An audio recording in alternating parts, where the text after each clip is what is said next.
बारंबार ध्यान करे, एक युद्ध करे। ऐसे करते करते 999 कवच तोड़ दिए। और 999 कवच जब तोड़ा तो सोचा अब तो एक बचा है, अब ये हमको जिंदा नहीं छोड़ेगा। तो भागे किसके पास का, जिसका वो भक्त था। सूर्य भगवान के पास भाग करके गए, और सूर्य भगवान के पास जब भाग करके छिप गया, सूर्य के शरण में चला गया, तो नर नारायण भगवान ने उसको छोड़ दिया। कहते हैं वही सूर्यदेव को जब माता कुंती ने मंत्र की परीक्षा के लिए आह्वान किया था, और जब सूर्यदेव वहां प्रकट हुए थे, तो उन्हीं को कर्ण नाम का बालक प्रदान किया था, जो एक कवच बचा हुआ था शरीर पर, इसलिए कवच कुंडल लेकर के जन्म लिया था कर्ण। इस जन्म में भगवान कृष्ण की भी आयु नहीं थी कि 1000 वर्ष तक जी सके। भगवान श्री कृष्ण 125 वर्ष रहे मात्र। अर्जुन का भी वही हाल। और ये कर्ण जो है प्रधान है सूर्यदेव के, कि 1000 वर्ष तक लड़ेगा तब ये कवच टूटेगा। तो नारायण वही कृष्ण रूप में आए हैं, और नर जो है वो अर्जुन रूप में आए।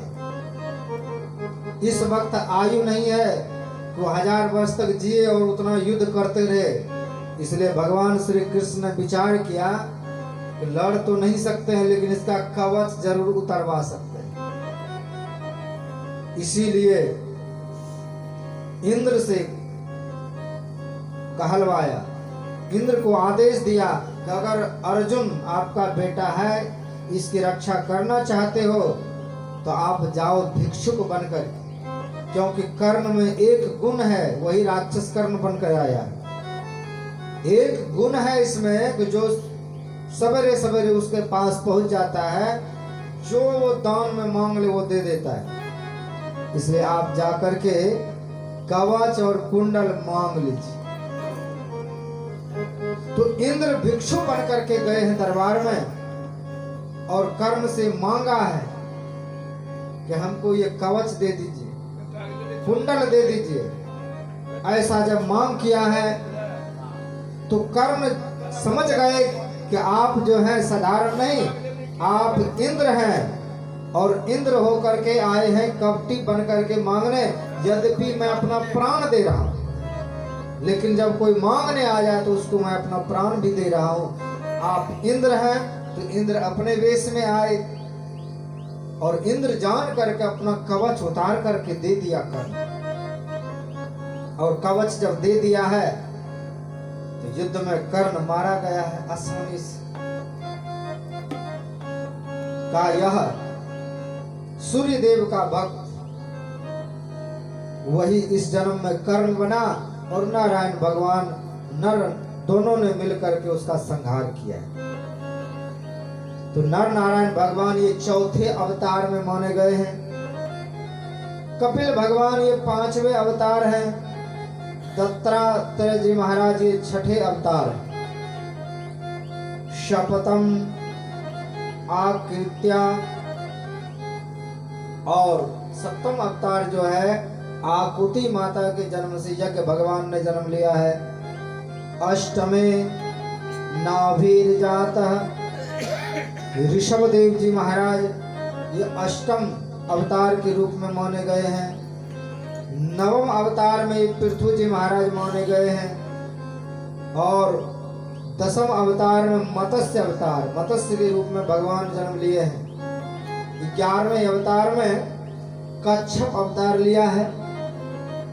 12वें अवतार में धनवंतरी, आगे इन सब का प्रसंग आएगा। 13वें अवतार में मोहिनी के रूप में, 14वें अवतार में नरसिंह के रूप में, 15वें अवतार में वामन के रूप में, और 16वें अवतार जो है यह परशुराम जी महाराज, और 17वें अवतार जो है यह व्यास जी महाराज। सत्यवत्याम पराशरात 18वें अवतार जो है ये राम जी हैं। 19वें अवतार है बलराम जी, 20वें अवतार हैं भगवान श्री कृष्ण, 21वें अवतार इस कलयुग में हुए जो बुद्ध रूप में माना गया, और 22वें अवतार है ग्रीव हंस अवतार हुए। 24वें अवतार में इस कलयुग के अंत में जब संध्यांश होगा और कलयुग में जब प्रायः प्रमनि पापी हो जाएंगे, कलो चौरा जना सर्वे, लिखते हैं कि कलयुग में सभी लोग चोर हो जाएंगे और इस धरती पर साधुता महात्मा गण देखना दुर्लभ हो जाएगा समय इस कलिकाल। कलो चौरा जना सर्वे, इस कलयुग में सभी चोर प्राय हो जाएंगे, पापी हो जाएंगे, मांसाहारी बिल्कुल हो जाएंगे। ऐसी स्थिति जब होंगे तो भगवान कल की रूप में अवतार लेंगे और एक तरफ से सभी का वो संहार करें और संहार करके पुनः सत्य प्रतिष्ठित करके सतयुग प्रारंभ करके भगवान इस धराधाम को त्याग के जाएंगे। तो अब पूछते हैं सूत जी महाराज से, शौनक जी कि आप बताएं ये व्यास देव जी महाराज कब?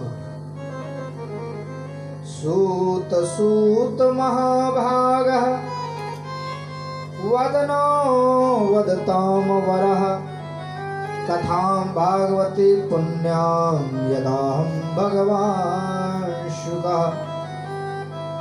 हे सूत जी महाराज, आप तो महाभागवान हैं और मैं जानना चाहता हूँ ये जो भागवत कथा जिसने सुनाया, पुण्य हम लोग तो पुण्य के भागी हैं, लेकिन भगवान शुकदेव को जिसने जन्म दिया उनके पिताजी कब हुए जन्म, उनके पिताजी का कथा सुनाई। कस्मिन् युगे प्रवृत्तियं स्थाने वा केन हेतुनाम, ये कब हुए ये सुनाने का प्रयास कीजिए। कहाँ इसका जन्म हुआ? द्वापरे समनु प्राप्ते तीर्थये युग पर्ये जातः पराशरात् योगी वासव्याम कलया हरे। तो कहते हैं यह द्वापर युग के तृतीय युग माना गया है द्वापर युग। कहते इसी में पराशर जी महाराज उनके पिताश्री हुए और ये कला अवतार हुए। जब जब मनुष्य की जरूरत बढ़ती है तो भगवान अवतार लेकर के आते हैं। तो प्रत्येक द्वापर में व्यास देव जी का अवतार होता है। ये भी एक पद है। कभी कोई और ऋषि हुए थे, कभी और ऋषि हुए थे। 28 व्यास हुए, ये 28वां व्यास देव। तो प्रत्येक युग के अलग अलग सप्तऋषि होते हैं, व्यास जी होते हैं, और वह व्यास का काम है वेद का विस्तार करना। क्योंकि कलयुग होने वाले हैं, इसलिए भगवान अवतार लिए हैं व्यास रूप में, ताकि ग्रंथों का रूप दे सके, ज्ञान को ग्रंथ में लिख सके और वह लिख करके मनुष्यों का कल्याण कर सके। तो व्यास देव जी महाराज जब हुए और जन्म लेकर के कृष्ण द्वीप पर जन्म लिया है, इसलिए उसका नाम कृष्ण द्वीपायन है। सत्यवती इनके माता श्री है। बैर खा करके रहे, बैर के बगान में रहते थे और बैर खाते थे, इसलिए इसका दूसरा नाम है वादराय। वेद का विस्तार किया, इसलिए इसका नाम व्यास देव जी। वेद का विस्तार किया इसलिए वेद व्यास। तो 17 पुराण एक एक करके लिखे, 4 वेद, महाभारत, इन तमाम ग्रंथों को लिखा, इतिहास इत्यादि। और जितने ग्रंथ उतना शिष्य बनाए और सब शिष्यों को अलग अलग अधिकार दिया। तत्र ऋग्वेद धरः पैलः, पैल नाम के जो ऋषि हुए उसको ऋग्वेद का अधिकार दिया। आप इस ग्रंथ को पढ़िए और समझाइए और इसका विस्तार कीजिए। सामवेद जैमिनी ऋषि को दिया। वैशंपायन महाभारत इत्यादि दिया। और सूत जी रोमहर्षण, ये रोमहर्षण जी कौन हुए? ये सूत जी के पिताश्री। कहते रोमहर्षण इसलिए नाम पड़ा, वह जब कथा कहते थे तो श्रोता का रोम रोम खड़े हो जाते, इसलिए उसका नाम रोमहर्षण है। कहते ये रोमहर्षण जी महाराज अपने व्यास गद्दी पर बैठ करके कथा पहुंच रहे और बलराम जी पहुंच गए। अब बलराम जी जब पहुंच गए तो उठ करके उसका स्वागत नहीं किया। नहीं करने के कारण क्रोध आया कि मेरा इसने स्वागत नहीं किया, हल मुसल लेकर के उसको वहीं मार। इतने से गलती। तो जितने वहां ऋषि मुनि बैठे थे सब रुदन करने लगे कि आप भगवान के अवतार हैं, ऐसी गलती अब हमको कौन कथा सुनाएगा, कौन हमको सत्संग सुनाएगा। आपने मेरा ये सर्वश्रेष्ठ जो वक्ता थे रोमहर्षण जी, इसको आपने मार ही डाला। अब हम सत्संग कैसे सुन पाएंगे, कैसे हम अब कथा का आनंद ले पाएंगे। ऋषि मुनि सब बहुत दुखी जब हुए तब बलराम जी ने कहा कि इसका कोई पुत्र हो तो बुलाओ। तो उनके पुत्र को बुलाए और पुत्र को बुला करके जितना ज्ञान की बात वो जानते थे सब प्रदान कर दिया उनके पुत्र को, जो अभी 5 वर्ष के ही थे मात्र। तो वही सूत जी महाराज मुनि रोमहर्षण के पुत्र हुए। यही अब ये कथा सुना है। रोमहर्षण की को तो मार ही डाला था बलराम जी ने।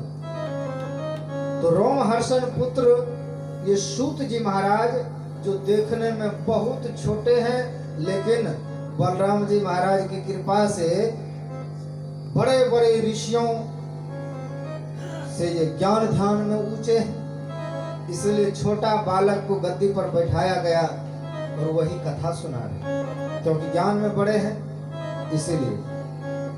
तो वही कह रहे हैं कि मेरे पिताश्री, पिता में रोमहर्षण, मेरे पिताजी को इतिहास पुराना नाम, ये पुराण और इतिहास मेरे पिताजी को दिया था, उनसे मुझको धरोहर में मिल गया बलराम जी की कृपा से। तो कहा इस तरह से व्यास देव जी महाराज ने तमाम काम किए और सब ग्रंथों को अपने शिष्यों में बांट दिया। और जब बांट दिया तो वह सूर्य की उपासना करते, सरस्वती नदी के किनारे रह करके सूर्य की उपासना करते। तो सरस्वती नदी में प्रवेश कर सूर्य को अर्घ दे रहे थे व्यास देव जी महाराज। उसी क्षण संकीर्तन करते हुए नारद जी आए और नारद जी जब अपने वीणा का झनकार देते हुए वहां पर उतरे हैं। श्री कृष्ण गोविंद हरे मुरारे, हे नाथ नारायण वासुदेवा। श्री कृष्ण गोविंद हरे मुरारे, हे नाथ नारायण वासुदेवा।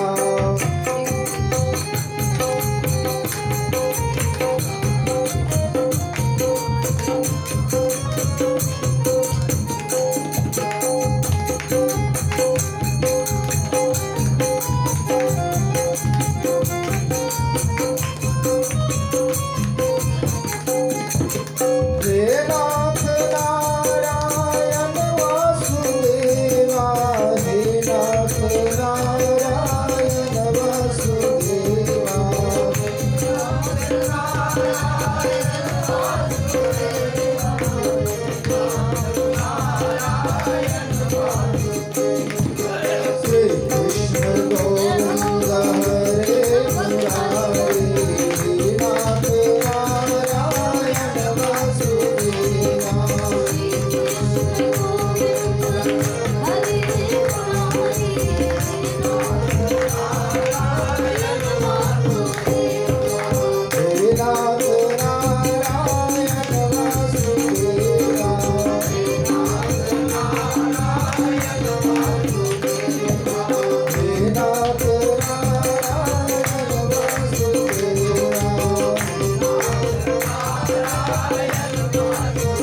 प्राप्त